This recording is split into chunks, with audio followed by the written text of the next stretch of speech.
Hi folks, my name is Mr. Kuchak and I am your art teacher. Before we begin, let me go over our class rules. We have 3 rules at Elk Lake. Be ready, be responsible, be respectful. We are ready in the art room when we come in, sit in our assigned seats, and get quiet so that we can learn about art. We are responsible in the art room when we follow directions and take care of our supplies, and we clean up any of our messes. We are respectful when we use kind words like please and thank you, and when we value other students' artwork. Supplies you will need for today's lesson. Go ahead and pause the video if you need to.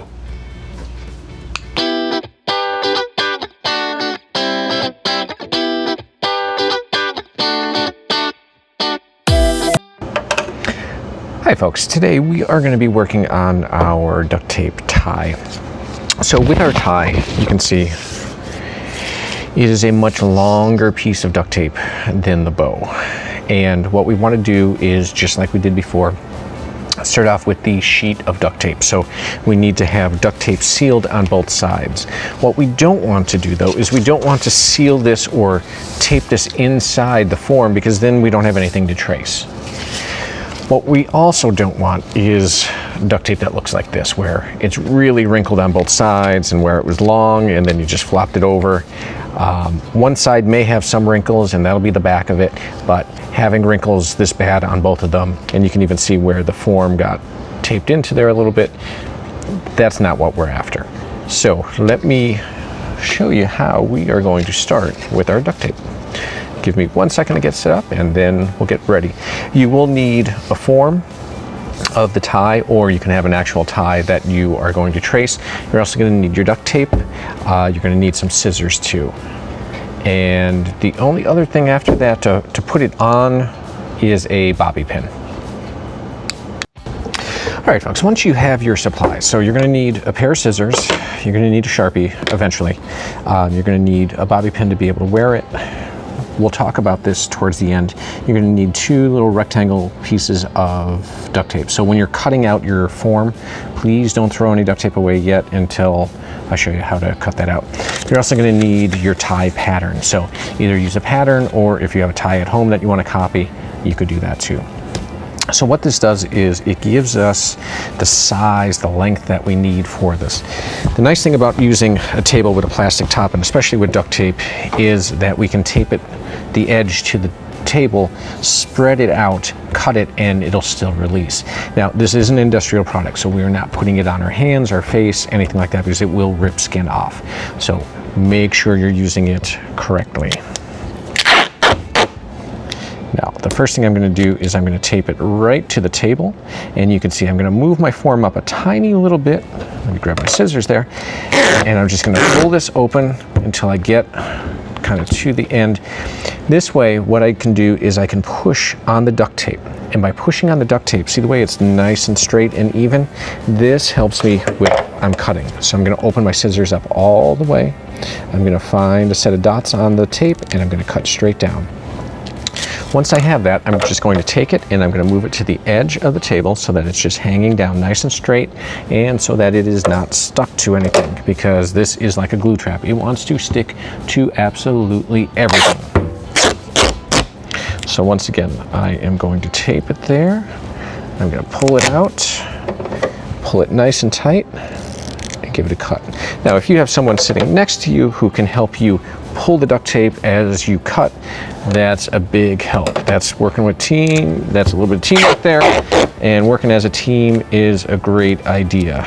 You know, get them both made so then you both have really nice looking, clean, unwrinkled duct tape ties.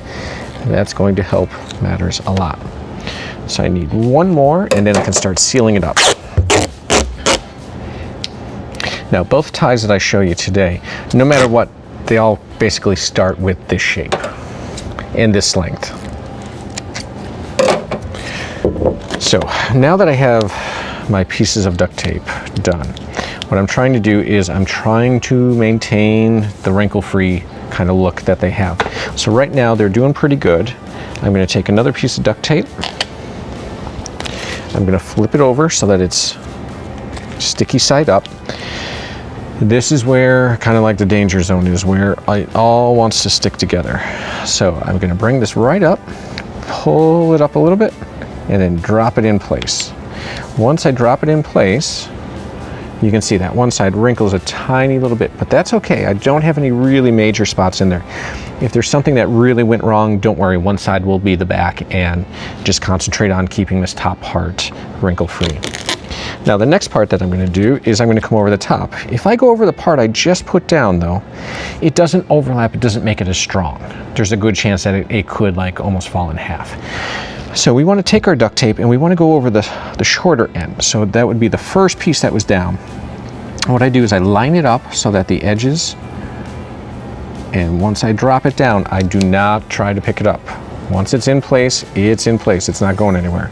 I smooth it out, and then I pick up my next piece, and I come over, I go over the top, I drop it down, and now I have a nice clean side there, and I have a side that has some wrinkles and some bubbles and that kind of stuff, which normally happen. There's a few different ways that you can get rid of the wrinkles and bubbles. You can actually just use your pencil to kind of move them out of there, use your fingers to move them out of there. Just if you slide them to the edge, then it seems like they release a little bit better. So I'm going to use this as the back side because this side is looking really good. There's a couple little air bubbles, but those will seal down perfectly fine. So the next thing is to be able to trace it out. Now this is where, depending on what you want to do, whether you want the diamond sword version or if you want the regular version. If you want the diamond sword version, then what you're going to need to do is put a cross piece in here. So I'm going to show you how to put a cross piece on here before I trace anything out, so that if you're going to do that one, you could do it. If you're not, and you just want the other one, then just wait 2 seconds and I will show you how to do the next one. So we need a longer piece of duct tape, not as long as the one that we had there. And then what we do is we take that duct tape and we put that facing down. We put this on there just about like how we would trace it, and now you can see where the two diamond side pieces have to go. The hilt of the sword over here, or the pommel, or the cross piece of the sword, not the pommel. Put that down, and then I just kind of push them towards the end so that they just roll out. And then what I would be able to do is I'd be able to trace that all the way out, and I would have a nice, neat form. Now, if you're not going to do that one, and you were going to do this one, then we have some issues with the tracing part of it. A lot of the times when we cut out a form, one side looks great. The other side is probably going to be off a little bit. The paper slipped, or you just didn't cut it the same. So to keep it symmetrical, the same, the trick that we use is we use the same side to get the same shape. The way that we do this, the way that we keep it the same, is we make a little mark on here. So we know, hey, this is the side that I'm using. And then when we flip it over, hey, that's the same side. So we want to just put some type of mark on there. There might be marks already on there. There could be arrows or stars or something that someone else used. This is when your Sharpie is going to come in handy. Now, this is the back side of the tie. So if you make a little mistake, it's not a big deal because it is the back of the tie. Now, once I have that side in, I want to make sure I flip this, and then I line it up at the top, and I line it up at the bottom. You can see the gaps in there are where the tie was not cut the right way. So that's where the symmetry was thrown off. Then we're going to trace that. And then we'll come right up to the tip. Once that's done, then we're going to cut it out. Now with the scissors, there is a couple tricks that we have. One of them is called stop cuts. So stop cuts are when you cut straight in and you stop. I like to do that on both sides in there because this can be one of those tricky spots where if you cut too far in, you start really shrinking the tie to the point where, you know, eventually it might end up looking almost like a skinny tie where, you know, you cut just way too much off, so then we have to do something else with it.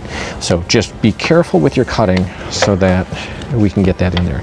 Now I like to open up the scissors all the way and I cut. It gives me the sharpest part of the scissors way in the back. I'm going to come right down to that point, and once I get to that point, I'm just going to pull that out, put it over on the side. And that way I can turn my scissors in there and I can keep cutting. Now you can cut on the line, you can cut outside the line. I'm just cutting right on the outside of the line because it's going to be a little bit easier for me to march my scissors right down. Where the nose of the scissors line up is where you're going to be cutting. So if your scissors are lined up that way, well, you're cutting right through the tip of the tie. So always watch where the tip of the scissors is going. It will make cutting a lot easier for you. Now, if you make a little mistake like I did there, just trim it up. Now remember I said, don't throw away these little scrap pieces because we are going to need them to put the cross piece on. The cross piece is how you wear the tie. So to be able to wear the tie different ways, we came up with a two kind of part system. So then we cut it right across, and now we have our tie all cut out and all ready to work. Now I'm just looking for some rectangular pieces, and what I got lucky is right here there are two really nice pieces. I'm just going to cut those up. If you're going to make more ties, you know, right here is a great place. You can cut a bunch of those right out of there. The next thing we need to do is just take another piece of duct tape, and I'm going to cut it, and I'm going to cut it. I'll just put it over there, and then I'm just going to tear it. So by tearing it, pushing one hand one way, one the other way, you can tear it pretty easily. So then you have a place to be able to put them in. So I'm going to take my first piece, and this is going to be my cross piece, and I'm going to, let's see if that's big enough. That will fit right in there. Perfect. And that one will fit right over there. Now, if I was just going to wear it on a tie, on a shirt that was just like a regular like crew neck or V-neck shirt, I would just leave it that way. So a regular kind of printed shirt, like a t-shirt, this is perfect for going across. But if you have a shirt that has buttons, that's when you need this part. And this part is going to be a little tricky here. So I put it a little bit off on one side.